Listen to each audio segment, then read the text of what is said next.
వరంగల్ జిల్లా ప్రధాన వార్తలను పరిశీలించినట్లయితే వర్ధనపేట మండల కేంద్రంలో ధాన్యపు కొనుగోలు సెంటర్ను మాజీ మంత్రి ఎర్రబెల్లి దయాకర్రావు పరిశీలించారు. అకాల వర్షాలతో అన్నదాత ఆగమవుతున్నా ప్రభుత్వం మొద్దు నిద్ర వీడడం లేదని ఈ సందర్భంగా ఎర్రబెల్లి విమర్శించారు. దాంతోపాటు ధాన్యపు కొనుగోలు కేంద్రాలకు 10 రోజుల నుంచి ఏదైతే ధాన్యాన్ని తీసుకొచ్చి ఎండబోసుకున్నా కూడా పూర్తిగా అవి కాంటాలు కాక రైతులు ఇబ్బందులు పడుతూ ఉన్నారని, పూర్తిగా సౌకర్యాలు కూడా లేవని, టార్పాలిన్లు సరిగా అందక వర్షం పడితే ధాన్యం అంతా తడిసి ముద్దవుతుందని చెప్పి ఈ సందర్భంగా ఆయన వ్యాఖ్యానించారు. పూర్తిగా ఇప్పటికైనా ప్రభుత్వం మేల్కొని అన్నదాతల నుంచి ధాన్యాన్ని సేకరించాలని ఈ సందర్భంగా ఎర్రబెల్లి దయాకర్రావు డిమాండ్ చేశారు.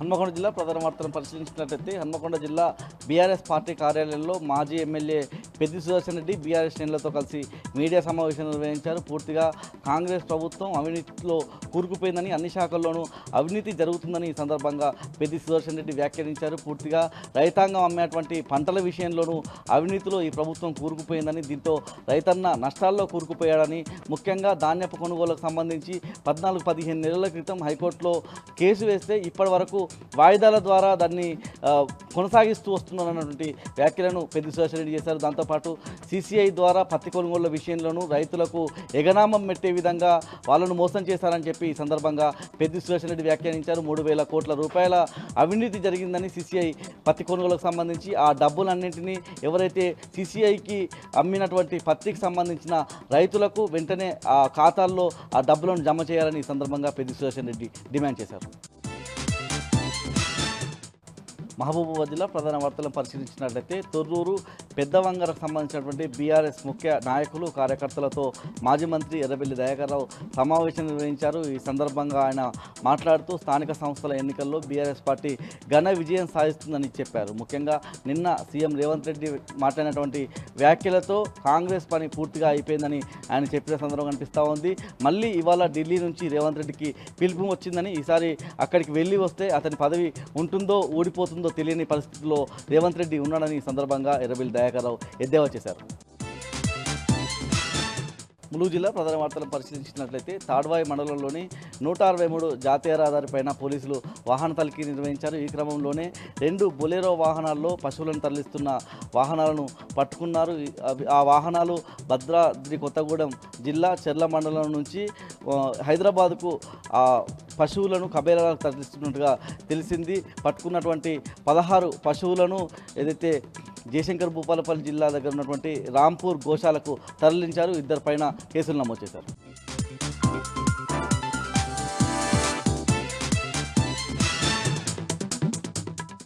పెద్దపల్లి జిల్లాకు సంబంధించి ఈరోజు ప్రధాన వార్తలు చూసుకున్నట్లయితే పెద్దపల్లి జిల్లా గోదావరిఖని ప్రెస్ క్లబ్లో తెలంగాణ బొగ్గుగని కార్మిక సంఘం TBGKS అధ్యక్షుడు మిర్యాల రాజిరెడ్డి మీడియా సమావేశం నిర్వహించారు. ఈ సందర్భంగా మిర్యాల రాజిరెడ్డి మాట్లాడుతూ కేంద్ర రాష్ట్ర ప్రభుత్వాలు వ్యతిరేకిస్తున్నటువంటి కార్మిక వ్యతిరేక విధానాలను నిరసిస్తూ ఈ నెల 20వ తేదీన జరిగేటువంటి దేశవ్యాప్త సమ్మెను కార్మికులంతా కూడా పూర్తి స్థాయిలో పెద్ద ఎత్తున పాల్గొని విజయవంతం చేయాలంటూ కూడా ఈ సందర్భంగా ఆయన కార్మికులకు పిలుపునిచ్చారు. అంతేకాకుండా కేంద్ర ప్రభుత్వ కార్మికుల నడ్డి ఇచ్చే విధంగా వ్యవహరిస్తున్నట్టు కూడా ఆయన దుయ్యబట్టారు. అంతేకాకుండా 26 కోడ్లు ఉన్నటువంటి లేబర్ కోడ్లను 4 కుదించడం దారుణం అంటూ కూడా ఈ సందర్భంగా ఆయన వ్యాఖ్యానించారు. 20వ తేదీన జరిగేటువంటి సమ్మెకు పెద్ద ఎత్తున కూడా తరలి రావాలంటూ కూడా ఈ సందర్భంగా పిలుపునిచ్చారు.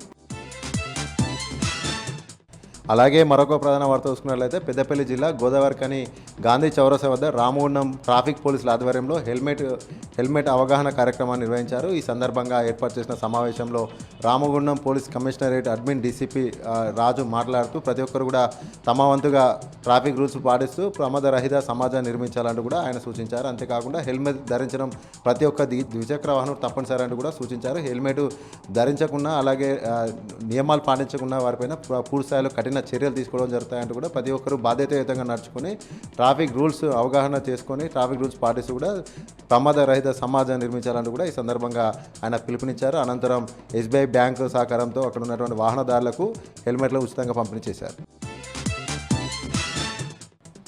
అలాగే మరొక ప్రధాన వార్త చూసుకున్నట్లయితే NTPC కాకతీయ ఫంక్షన్ హాల్లో NTPCకి సంబంధించినటువంటి ఎన్టీపీసీ ఉమెన్ ఎంపవర్మెంట్ 2025 నిర్వహించారు. ఈ సందర్భంగా ఈ యొక్క కార్యక్రమానికి ముఖ్య అతిథిగా ఎన్టీపీసీ ఈడీ చందన్ కుమార్ సామంత్ పాల్గొని జ్యోతి ప్రజ్వలన చేసి కార్యక్రమాన్ని ప్రారంభించారు. ఈ సందర్భంగా 5వ తరగతి ఎన్టీపీసీ ప్రభావిత ప్రాంతాల నుండి ఉన్నటువంటి చుట్టుపక్కల ఉన్నటువంటి ప్రభుత్వ పాఠశాలల నుండి 5వ తరగతి పూర్తి చేసినటువంటి 128 మంది బాలికలను ఎంపిక చేయడం జరిగింది. వీరితోటి ఉమెన్ ఎంపవర్మెంట్ చేపడతామంటూ కూడా ఈ సందర్భంగా ఆయన వెల్లడించారు. అలాగే బాలికల యొక్క సాధికారత పెంపొందించే దిశగా ఎన్టీపీసీ ఆధ్వర్యంలో ప్రభావిత ప్రాంతాలకు కూడా అలాగే ప్రభావిత ప్రాంతాల సమస్యల పరిష్కారంతో పాటు ప్రభావిత ప్రాంతాల పాఠశాల విద్యార్థుల అభివృద్ధి కోసం కూడా ఎన్టీపీసీ సంస్థ కృషి చేస్తుందంటూ కూడా సంస్థ ఈడీ చందన్ కుమార్ సామంత్ వెల్లడించారు. నారాయణపేట జిల్లా మాగనూరు పోస్టాఫీస్ బీపీఎం ధనుంజయ్ అవినీతి భాగవతం బయటపడింది. సుకన్య సమృద్ధి యోజన పథకం ఖాతాదారుల నిధులు గోల్మాల్ చేసిన ఘటన ఆలస్యంగా వెలుగులోకి వచ్చింది. నిధులు జమ చేసినట్లు స్టాంప్ వేసి ఉండగా అకౌంట్లో మాత్రం జమ కాలేదు. లక్షల రూపాయలు సొంత అవసరాలకు వాడుకోవడంతో బాధితులు ఆందోళన చెందుతున్నారు. బీపీఎం ధనుంజయ్ ను సస్పెండ్ చేసి విచారణ జరుపుతున్నట్లు ఉన్నతాధికారులు తెలిపారు.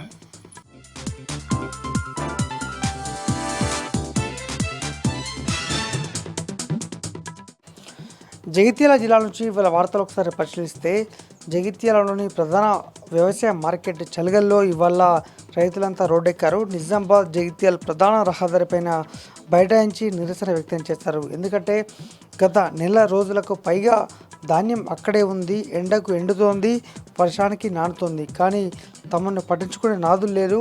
తక్షణమే తమకు న్యాయం చేయాలంటూ వారంతా కూడా రోడ్డెక్కారు. ఈ క్రమంలో అధికారులు కలగజేసుకొని ఖచ్చితంగా కొనుగోలు చేస్తామంటూ చెప్పడంతో ఆందోళన విరమించగా హమాలీల కొరత ఇక ఇతరత్ర మౌలిక వసతుల కారణంగా కూడా ఈ ఇష్యూ అయితే కొనసాగింది. మొత్తంగా భారీ ఎత్తున అయితే ధర్నా కొనసాగింది. దాదాపు గంట పాటు రైతులంతా రోడ్డెక్కి నిరసన వ్యక్తం చేస్తారు. ఎందుకంటే జగిత్యాల జిల్లాలో ప్రధాన మార్కెట్ అంటేనే ఈ చల్గల్ వ్యవసాయ మార్కెట్. మరి చూద్దాం అధికారులు ఎటువంటి చర్యలు తీసుకుంటారో. ఇక మరొక వార్త, నీటి కొరత తీవ్రంగా వేధిస్తుంది. ఇటు ధర్మపురి నియోజకవర్గంలోని వెల్గొట్ట మండలం షాకాపూర్ గ్రామంలోని అనేక ప్రాంతాల్లో అనేక వార్డుల్లో కూడా నీటి కొరత వేధిస్తుండగా ఒక్కొక్కరు 1200 రూపాయలు వెచ్చించి డ్రమ్ములు కొనుగోలు చేస్తున్నారు. నీటి కొరత వేధిస్తుండగా అధికారులకు ఫోన్లు చేస్తే తప్ప నీరు ఇవ్వట్లేదు. ఖచ్చితంగా ఈ సమస్య పరిష్కరించాలని అయితే స్థానికులు కోరుతున్నారు. గత 10-15 ఏళ్ళుగా ఎప్పుడు ఈ సమస్య కొనసాగలేదు, ఇప్పుడు ఎందుకు ఈ సమస్య తలెత్తుందంటూ వాళ్ళంతా కూడా ఆందోళన వ్యక్తం చేస్తున్నారు. మరి చూద్దాం వారికి నీటి సౌకర్యం కల్పిస్తారా, మరి స్థానిక అధికారులు ఏం చేస్తారో ఒకసారి చూడాల్సి ఉంది.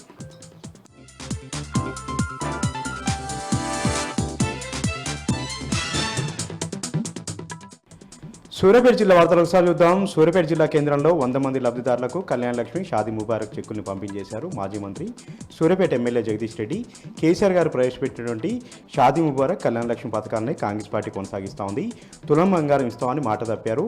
కళ్యాణ లక్ష్మి చెక్కులతో పాటు తులం బంగారం ఇవ్వాలని కూడా జగదీష్ రెడ్డి సందర్భంగా డిమాండ్ చేయడం జరిగింది. ఎన్నికల్లో అలువిగానటువంటి హామీల నుంచి కాంగ్రెస్ పార్టీ ప్రభుత్వం ప్రతి ఒక్కరిని మోసం చేసిందని కూడా జగదీష్ రెడ్డి సందర్భంగా ఆగ్రహం వ్యక్తం చేశారు. పేదింటి ఆడబిడ్డకు ఎలాంటి కష్టం రాకుండా కేసీఆర్ గారు ప్రవేశపెట్టినటువంటి షాదీ ముబారక్ కళ్యాణ లక్ష్మి పథకాలు ఎంతగానో ఉపయోగపడుతున్నాయని కూడా ఆయన సందర్భంగా వివరించడం జరిగింది. ఇప్పటికైనా సరే కాంగ్రెస్ పార్టీ ప్రభుత్వం ఎన్నికల హామీలు చెప్పిన విధంగా తులం బంగారం కూడా పేద ప్రజలకు ఇవ్వాలని కూడా. ఇక సూర్యాపేట జిల్లాకు సంబంధించి మరొక విషయానికి వస్తే సూర్యాపేట జిల్లా హుజూర్నగర్, మఠంపల్లి, మేలచెరు మండలాల్లో గాలివాన బీభత్సం సృష్టించింది. దాదాపు 3 గంటలుగా ఎక్కడికక్కడ కూడా జనజీవనం స్తంభించిపోయేలాగా భారీ ఈదురుగాలుడు, భారీ వడగళ్ల వర్షం ప్రజలను ఉక్కిరిబిక్కిరి చేశాయి. గాలి దుమారం ధాటికి రోడ్డు వెంట ఉన్నటువంటి చిన్న చిన్న దుకాణాలు కూడా లేచుకున్నటువంటి పరిస్థితి, ఇళ్ల రేకులు కూడా లేచిపోయాయి.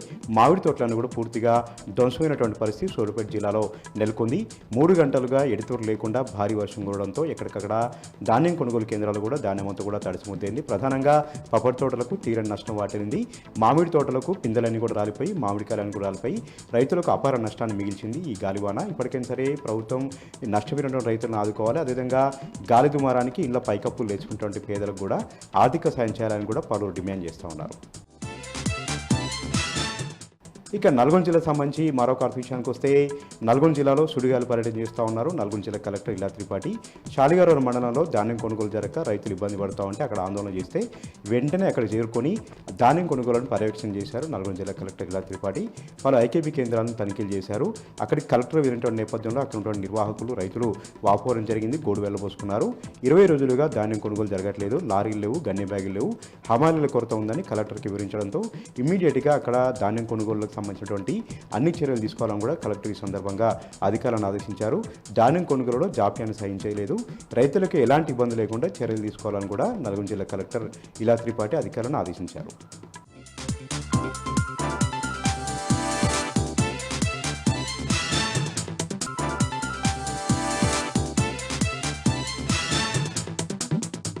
ఈరోజు నాగర్ కర్నూలు జిల్లా ప్రధాన వార్తలు చూసినట్టయితే ఇందిరమ్మ ఇళ్లలో గోల్మాల్ జరుగుతూ ఉంది. నాగర్ కర్నూలు జిల్లా అమ్రాబాద్ మండలం తుర్కపల్లిలో ఇందిరమ్మ ఇళ్ల నిర్మాణంలో భాగంగా ఆ గ్రామాన్ని పైలట్ ప్రాజెక్టు కింద ప్రభుత్వం నిర్ణయించింది. అయితే గతంలోనే ఇందిరమ్మ ఇళ్లకు లబ్ధిదారులను కూడా సెలెక్ట్ చేసినట్టుగా వాళ్ళకు మంజూరు పత్రాలు కూడా ఇచ్చింది. అయితే మరి ఏం జరిగిందో ఏమో కానీ మొత్తంగా లిస్టులో కొంతమంది పేర్లు లేవని చెప్పేసేసరికి వాళ్ళు అప్పటికే గతంలో మంజూరు పత్రాలు తీసుకున్న వాళ్ళంతా కూడా కొంతమంది గుడిసెలు ఉండడంతో వాళ్ళు ఆ గుడిసెలన్నీ కూడా నేలమట్టం చేశారు. మరి కొంతమంది ఉన్న ఇళ్లను కూల్చుకొని బేస్మెంట్ వరకు కూడా పూర్తి చేసి బిల్లుల కోసం ఎదురు చూస్తున్నటువంటి క్రమంలో మీ పేర్లు లిస్టులో లేవని చెప్పేసి అధికారులు చెప్పేసరికి వాళ్ళంతా కూడా ఆవేదన చెందుతున్నటువంటి పరిస్థితి కనిపిస్తా ఉంది, ఆందోళన చెందుతున్న పరిస్థితి కనిపిస్తా ఉంది.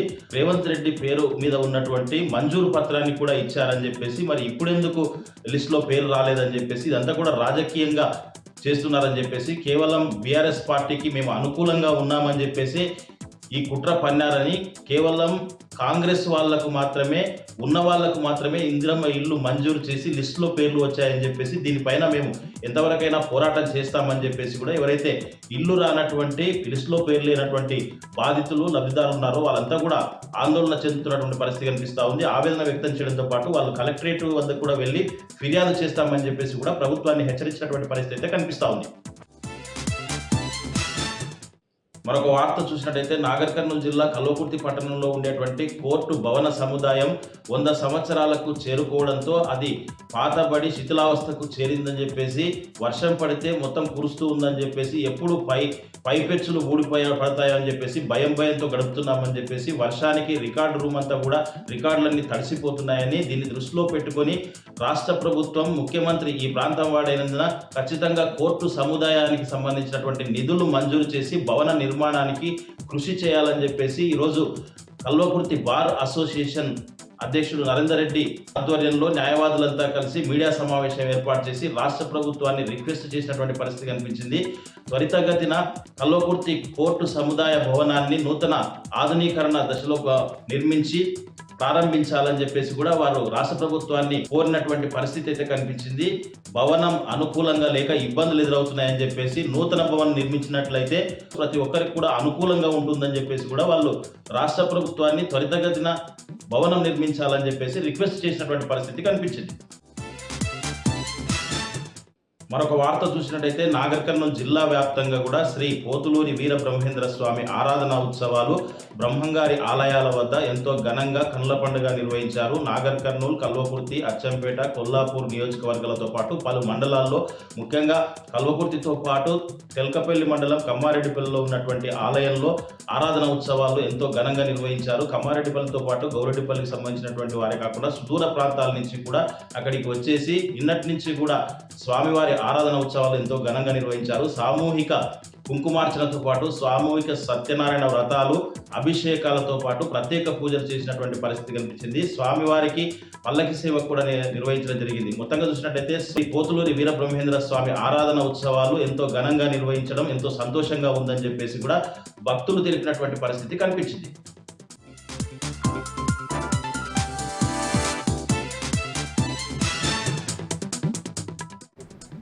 ఇవాళ ఉమ్మడి ఖమ్మం జిల్లా వార్తలు ఒకసారి గమనిస్తే తెలంగాణ ఛత్తీస్గఢ్ సరిహద్దు ప్రాంతంలో విస్తరించి ఉన్నటువంటి కర్రెగుట్టల్లో బచావ్ కర్రెగుట్టల పేరుతో ఆపరేషన్ చేపట్టినటువంటి భద్రతా బలగాలు 16 రోజుల తర్వాత ఇవాళ మావోయిస్ట్ పార్టీని కోలుకొని ఎదురు దెబ్బ కొట్టాయి. తడపాల అటవీ ప్రాంతంలో చలిమేల జల్లా గ్రామాల సరిహద్దు ప్రాంతంలో జరిగినటువంటి ఎన్కౌంటర్లో 26 మంది మావోయిస్టులను మట్టుపెట్టాయి. దాదాపు 3 దళాలు తమకు తారసపడ్డాయని, ఆ దళాల మీద ఏకాకాలంలో కాల్పులు జరిపినట్టుగా భద్రతా బలగాలకు సంబంధించినటువంటి అధికారులు ప్రకటించారు. ఈ కాల్పుల్లో మావోయిస్ట్ పార్టీకి సంబంధించినటువంటి 26 మంది చనిపోయినట్టు, ఆ మృతదేహాలను స్వాధీనం చేసుకున్నామని, ఘటనా స్థలం నుంచి ఆయుధాలు పేలుడు పదార్థాలను స్వాధీనం చేసుకున్నట్టుగా భద్రతా బలగాలు ప్రకటించాయి. ఈ 26 మృతదేహాలను పోస్టుమార్టం నిమిత్తం బీజాపూర్ ఆసుపత్రికి తరలిస్తున్నట్టు చెప్పారు. ఐడెంటిఫికేషన్ పీరియడ్ తర్వాత ఇందులో ఉన్నటువంటి ఎవరు ఏ క్యాడర్ నాయకులు ఉన్నటువంటి గుర్తించేటువంటి ప్రయత్నం చేస్తామంటూ భద్రతా బలగాలు ప్రకటించాయి. అగ్రనేతలు ఉండేటువంటి అవకాశం ఉంటుంది అనేటువంటి ఒక ప్రచారం జరుగుతున్న నేపథ్యంలో జరిపినటువంటి 26 మంది మావోయిస్టులు ఎవరు అనేటువంటిది ఒక చర్చ జరుగుతూ ఉంది. మొత్తం మావోయిస్ట్ పార్టీకి సంబంధించినటువంటి క్యాడర్ అంతా కూడా కర్రెగుట్టలో నిక్షిప్తమైనటువంటి నేపథ్యంలో ఆపరేషన్ ఖగార్లో భాగంగా చెప్పినటువంటి ఈ బచావ్ కర్రెగుట్టల వాతావరణం యుద్ధాన్ని తలపిస్తుంది. గత 16 రోజులుగా హోరాహోరీగా కూంబింగ్ ఆపరేషన్ జరుగుతుండగా ఇవాళ ఎన్కౌంటర్ జరిగింది.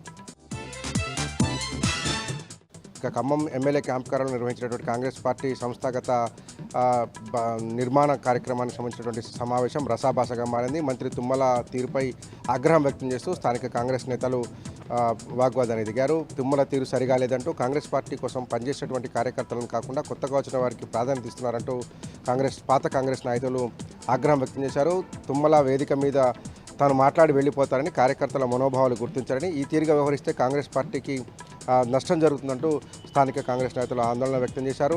పీసీసీ పరిశీలకులుగా వచ్చినటువంటి నాయని రాజేందర్ రెడ్డితో పాటు మరో నాయకుని ముందే ఆగ్రహం వ్యక్తం చేస్తూ తుమ్మల తీరు పట్ల వారు అభ్యంతరం వ్యక్తం చేశారు. ఆయన తీరు మార్చుకోవాలని, లేదంటే కాంగ్రెస్ పార్టీ అధిష్టానానికి ఫిర్యాదు చేస్తామని, దశాబ్దాలుగా కాంగ్రెస్ పార్టీని నమ్ముకొని పనిచేసేటువంటి నాయకులకు తుమ్మల గుర్తింపు ఇవ్వడం లేదంటూ ఆగ్రహం వ్యక్తం చేశారు. ఈ నెల 9వ తేదీన బీఆర్ఎస్ పార్టీ వర్కింగ్ ప్రెసిడెంట్ మాజీ మంత్రి కేటీఆర్ టూర్ను విజయవంతం చేయాలంటూ పిలుపునిచ్చారు. బీఆర్ఎస్ పార్టీ ఎమ్మెల్సీ తాత మసూదన్, మాజీ ఎమ్మెల్యే సండ్ర వెంకటవీరయ్య. కేటీఆర్ ఆరోగ్య పరిస్థితి బాగలేకపోవడం వల్ల ఆయన హెలికాప్టర్లో సత్తుపల్లి నియోజకవర్గంలో ఉన్నటువంటి కల్లూరు మండలం తల్లాడ మండలాన్ని చేరుకుంటారని, అక్కడ దివంగత నేత రాయల శేషగిరి విగ్రహావిష్కరణలో కార్యక్రమంలో పాల్గొంటారని తెలిపారు. జిల్లా వ్యాప్తంగా ఉన్నటువంటి బీఆర్ఎస్ పార్టీ శ్రేణులు ఈ సమావేశంలో పాల్గొని విజయం చేయాలని పిలుపునిచ్చారు. దేశ సమగ్రతకు సంబంధించినటువంటి అంశం ప్రస్తుతం చర్చనీయాంశంగా ఉందని, భారత సైన్యం జరుపుతున్నటువంటి అవిశ్రాంతమైనటువంటి పోరాటానికి బీఆర్ఎస్ పార్టీ మద్దతు ఉంటుందని సండ్ర వెంకటవీరయ్య అట్లాగే తాత మసూదన్ ప్రకటించారు. దేశం ఐక్యంగా ఉండాల్సిన సందర్భం ఇది అని చెప్పడంతో పాటు ఆర్మీ చేపట్టిన చర్యలకు బీఆర్ఎస్ పార్టీ సంపూర్ణ మద్దతు ఇస్తుందంటూ ఖమ్మం జిల్లా నాయకత్వం ప్రకటించింది.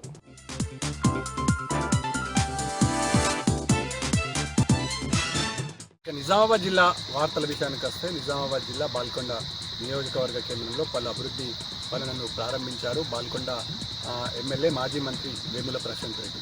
మాజీ ఎంపీ జోగిన్పల్లి సంతోష్ కుమార్, ఎంపీ సురేష్ రెడ్డి నిధులతో కేటాయించినటువంటి వివిధ పనులకు ప్రారంభించుకున్నారు వేముల ప్రశాంత్ రెడ్డి.